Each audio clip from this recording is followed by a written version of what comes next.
Hey everyone, welcome back to another episode of Let's Talk About It. On today's show, we're going to be talking about, take it away, James. How to get more out of Outlook, how to be more productive.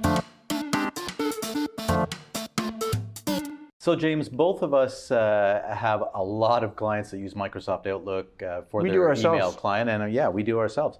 What are some things you can do to better use it? You know what, I think the main thing is cleaning up the inbox. Those are the big ones. Sent items, trying to clean up that stuff. Frequently we'll have, I don't know about you, but I think I have about 500 or 600 unread messages, and typically it's because I haven't dealt with them yet, so I'll leave them unread. Sometimes there's I'm getting worried now. Sometimes there's large attachments that we receive. There's, probably I have about 4,000 items in my inbox. Don't need that many for sure.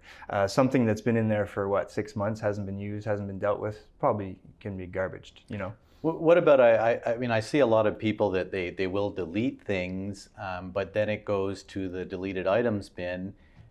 What about that? If you delete them, are they gone, not gone? They're actually not gone. They still take up your quota space and they're still there. So once you're done deleting, in theory, you should empty the recycle bin. We actually have some customers that use the recycle bin as their filing cabinet, and they'll leave stuff there in case they need it in the future, So one of the better habits is definitely the empty deleted items. Get doing that on a regular basis. Yeah. So those are the good things. Again, we said sent items. I think that's an important one.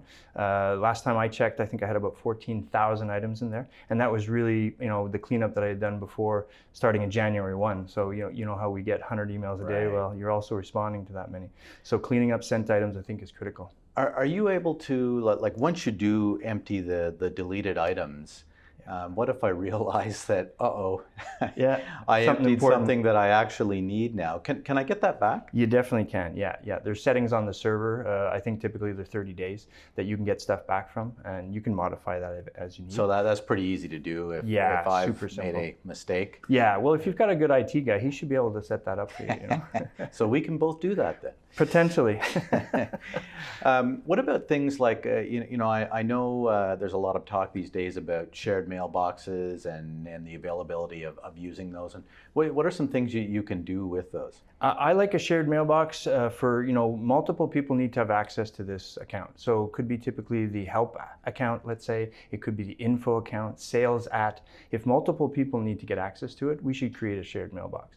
It doesn't take away from your licensing as well. Maybe you can talk more about that. Sure, yeah. Well, that's the great thing is that there's no cost to it really. If any user that has a license for their mail server, they'll be able to access the shared mailbox, and there's no additional charges to be able to do that.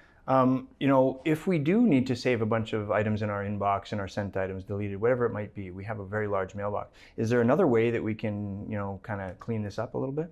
Sure, you can set up regular archiving, and you can do that yourself periodically, or it's really much more efficient if the organization takes and says, that you would normally use mail going back for a year or 2 years, and you set it to auto archive. So it removes it from the main mail system, and it would still be accessible, but just not as quickly as your main mailbox. And it's not taking away from your quota and stuff like that. No, and it's a great way of being able to manage mailboxes ongoing, because if you don't do that, ultimately your mailbox will just continue to grow. And some people I know get a lot of email. I probably get 150 to 200 emails a day, so that adds up pretty quick. Brings us to our next sore spot, is the attachments.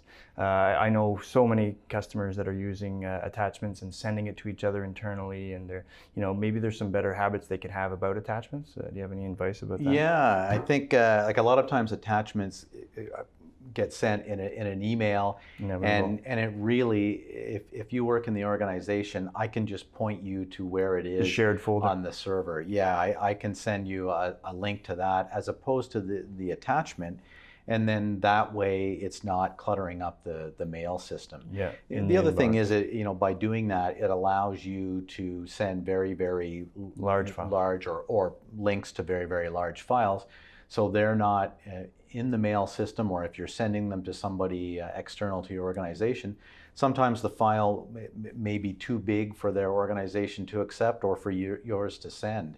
So if you do that, you'll get a bounce back on it. Yeah. So it doesn't need to go in the mail system. You know, really what should be sent in email is what absolutely needs to be sent. Agreed. And there are lots of better ways to deal with things like large attachments. Thanks for joining us today, and be sure to post your questions below and we'll answer them on a future show. And also subscribe so you can hear more about business IT topics and, you know, some of our bad IT jokes as well. Hope to see you next time. Thanks.